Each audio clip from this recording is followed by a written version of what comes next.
everybody! Welcome to Sgt Rocky's neighborhood!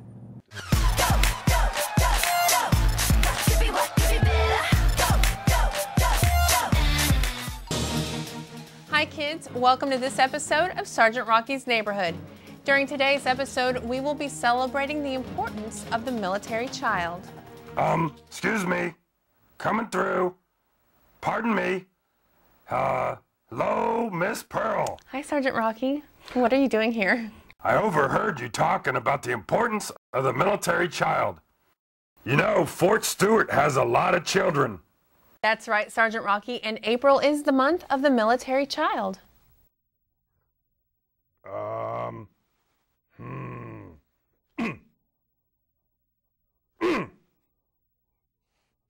Little help? Hold on, I think there's an app for that.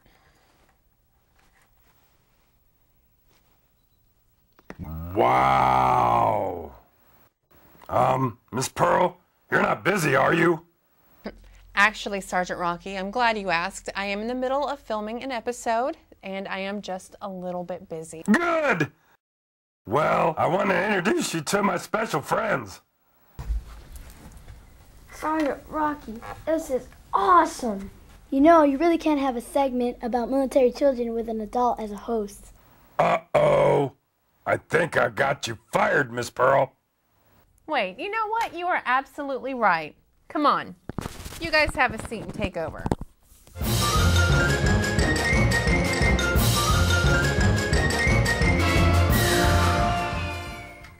All right, Sgt Rocky. Let's go to the neighborhood and find some of your friends. Man, we're so going to be in trouble. What do we do now? I got this. You just follow along. Hi, welcome to this edition of Sgt Rocky's Neighborhood. I'm Isabel Lopez Guerrero. And I'm Jack Ryder. April is a very special month designed for military children, and as such, Sgt Rocky and Miss Pearl are helping the community celebrate the children. That's right, Jack. Let's go into the neighborhood and see Sgt Rocky. Sgt Rocky, now you know there are no children here. This is where the leadership works. Yes, there is, Miss Pearl. I can smell them. Bad dog, sit. Hey, Rocky. Come on, kids. Huh?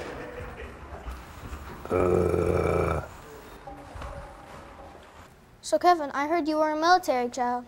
That's true, I am a military child. What branch did your father serve in? He served in the Army.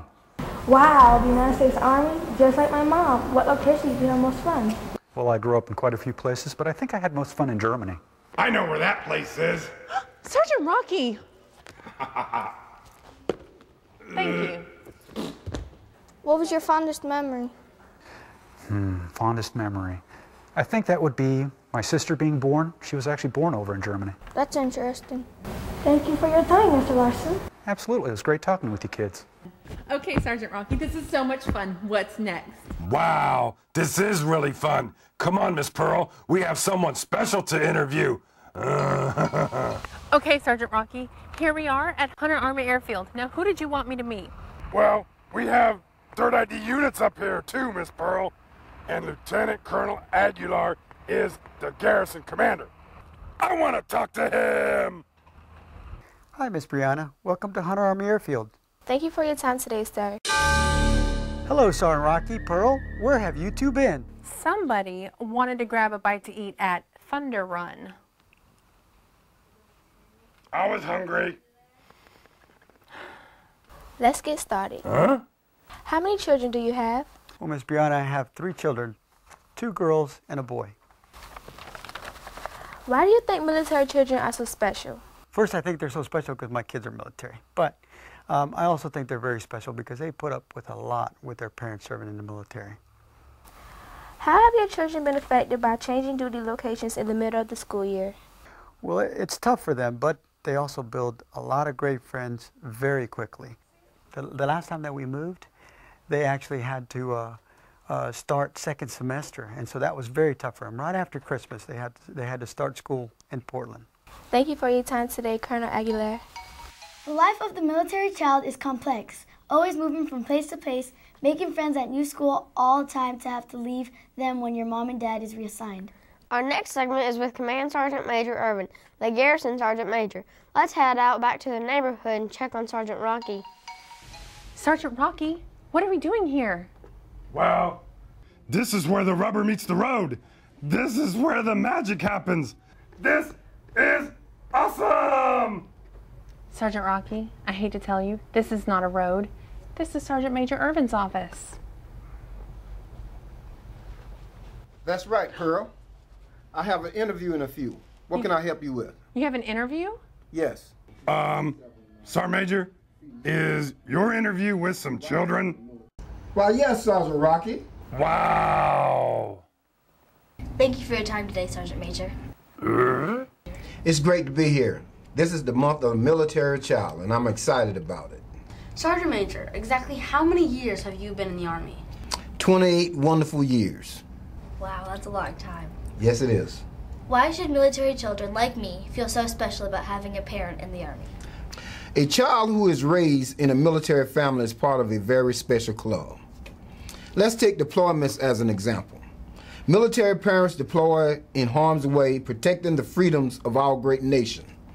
They have to leave their children behind. Our children did not choose this life of sacrifice, service, or change.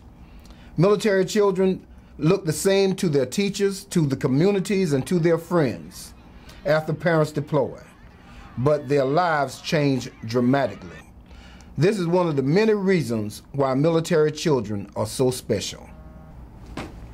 Sergeant Major, don't forget to give the kids a coin. Son Rocky, do you want to do some push-ups? Uh-oh. Come on, Pearl. Let's get out of here. I am so fired. Our next segment is with our special guest. That's right, Jack. We are pleased to be joined by Mrs. Ginger Cocalo. Thank you for joining our program.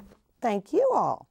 Ms. Cocalo, as you know, April is the month of the military child. Why are military children special? Military children are so special because they love America and they love their moms or dads or brothers and sisters and those soldiers that work for our country and our nation. And I think that that's the best thing about them is that they do love their country so much. I've lived in a couple of different places so far. What are some of the different areas you and your husband raised your children? My husband and I, this will be our 23rd move, but our children, when they grew up, they moved 17 times. Now they're all in their 20s, but we've lived from the East Coast to the West Coast, from the Canadian border down to Fort Hood, Texas, and overseas. And it has been a wonderful journey for us to not only see all the different places, but to experience it as a family. And the kids have been wonderful each place we've moved. That sounds great, Mrs. Cocalo. If you could offer any words of encouragement, of advice to our military children, what would it be?